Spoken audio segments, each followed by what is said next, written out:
Ellab Diagnostik komandası olaraq Azərbaycan Endokrinoloqlar Cəmiyyətinin 2-ci milli konfransındayıq. Yerli və xarici spikerlərimiz var, möhtəşəm bir proqram bizi gözləyir. Getdik.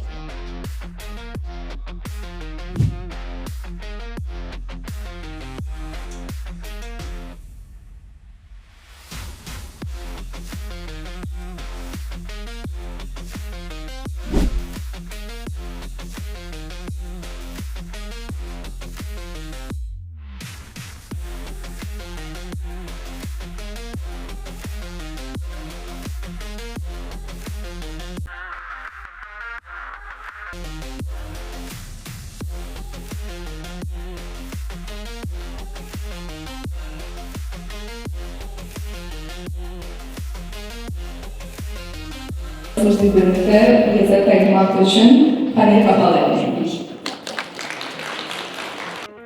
Konfransımız bitdi. Spikerlərimiz bizimlə çox faydalı məlumatları paylaşdılar. Növbəti konfranslarda görüşəndək.